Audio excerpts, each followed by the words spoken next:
Hey guys, what's up? It's Roma's wife Britt with the madness, and this is what I think you should read. It's Superman Earth 1.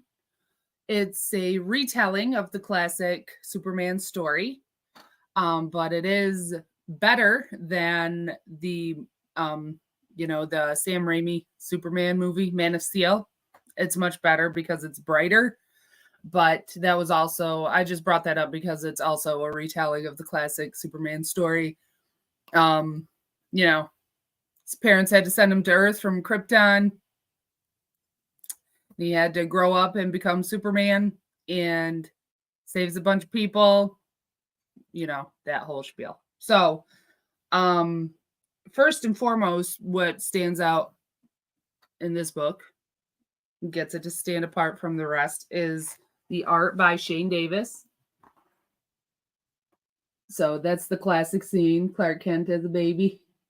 Always chokes me up, but look at that. Just beautiful and top tier colors. Top notch. Just beautiful art in the whole book. And this one is written by Michael Straczynski, is how Ron says it. I think it might be Straczynski, but J. Michael Straczynski. So what I wanted to point out about this story that is not completely typical to the other Superman stories is that you get to see some character development in this story. So in the beginning, Clark Kent he's like confused and obviously he gets bullied and stuff. There's a lot of coming of age and just him being outcasted amongst his peers because he's special and unique. And when I think of Superman, I think like the good old boy, farmer's son, happy guy. And he busts in and he's got a confident smile on his face. But you don't get to see that until later on in the story. And it's gradual. So you get to see him become that confident Man of Steel that he is. And I think that's important and impressive. And I liked that about the story. I also loved that there's a lot of like inner monologue and inner dialogue throughout. So you see the events as they're happening and you see his thoughts are words of advice and encouragement that his father's given him throughout, and that really adds a nice touch of sentimentality to the story. And I'm sure that this was intentional on Straczynski's part, this whole overall falling but getting back up kind of trope that's in there that happens a number of times, is Superman falling and then getting back up again. The bad guy in it and the military part of it, I guess those are necessary elements to Superman's story just to kind of bring it back to like relatability, and every story needs a antagonist for the protagonist. I liked the idea of the bad guy, and that all made sense, and that was really cool. I just wasn't feeling like impending doom like with Doomsday. So I like Doomsday, or what's his name? What's the big guy's name? What's the big purple guy's name? He's gonna lock me in the closet if I can't remember his name. Darkseid. Thank you. Darkseid.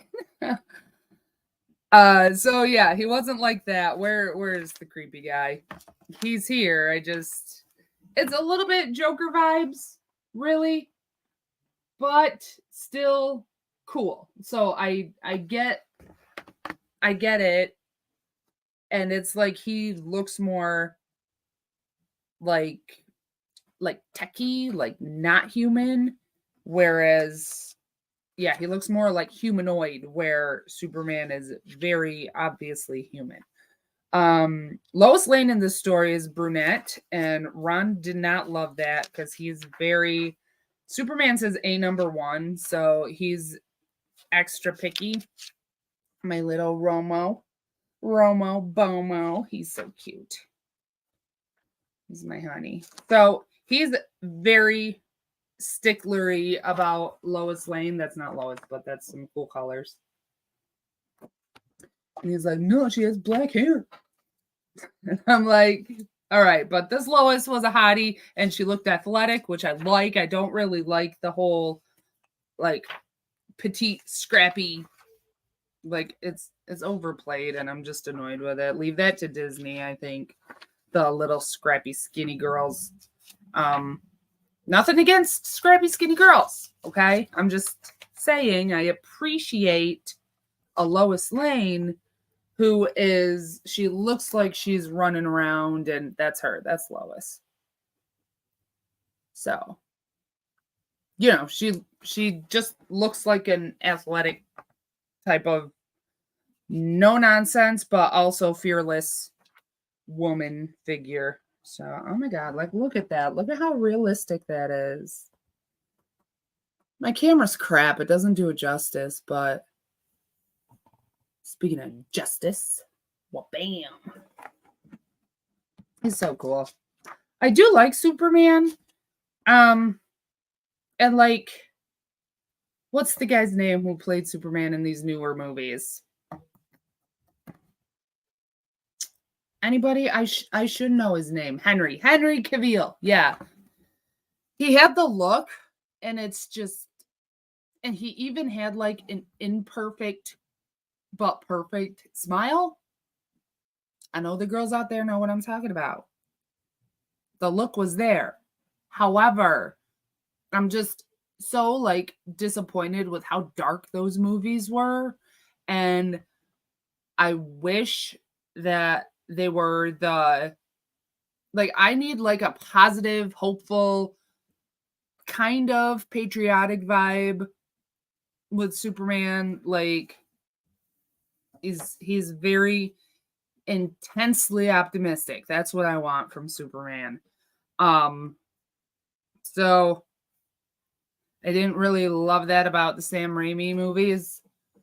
And I also didn't love like it almost looked like Superman really never accepted that he's a savior kind of thing. Like he was really bummed out to be a savior the whole time. And I know that like the struggle of accepting that for himself is part of Superman's lore, but like I wasn't really seeing that in the Sam Raimi movies, but I'm seeing that in Superman Earth 1. Top tier story. So there he is. Like that's the first time you see him like grin. And he's hearing his father's voice say fly. Oh man. Very inspirational. Really cool. Definitely a good read and a quick read too. It's not I don't think there's a page number on that, but it's not like one of those week-long graphic novels. Nothing against those either. Your girl likes to read. However, it was nice because you can just sit down and pick it back up again. And it read like a movie. Like the flow was spot on too, especially in the beginning, because you're going through and you got one page and then the next page. And then at the very bottom of the next page, you like hear or read a scene change. So like the flow was awesome.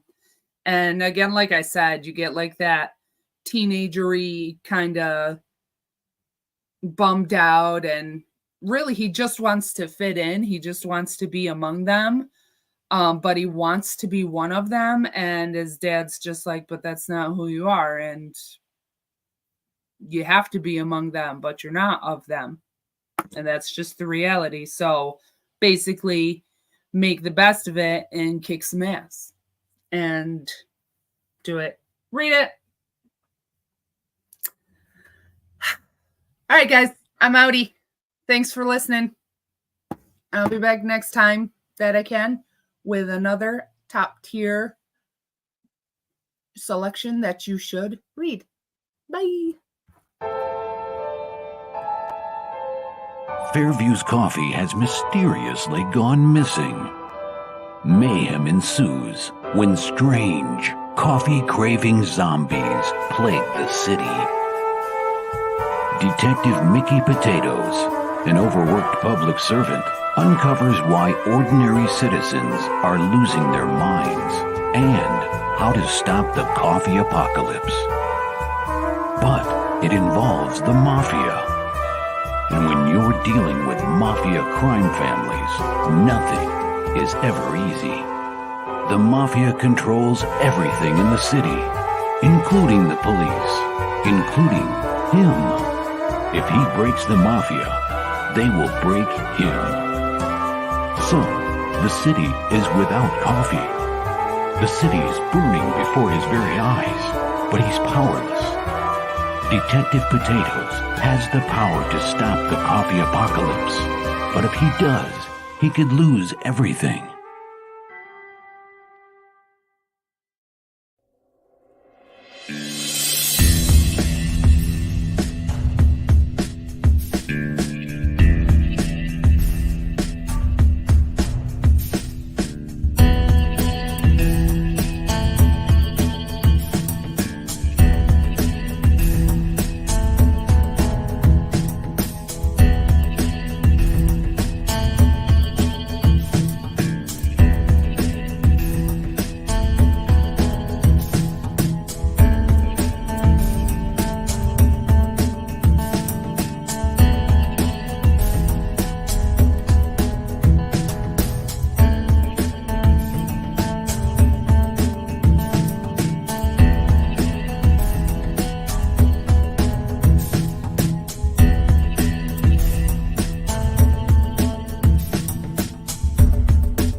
Comic Books for Kids provides comic books to kids in hospitals and cancer centers across the U.S. It's a place where we can all work together to make sure every child has a comic book. 100% of all proceeds go towards the kids. It's about making a difference, and while they're in the hospital, allowing them to fly like a superhero, battle dragons, or rescue teddy bears. We are in every state in the country and now support over 160 hospitals. Every month, we add more. Visit cb4k.org.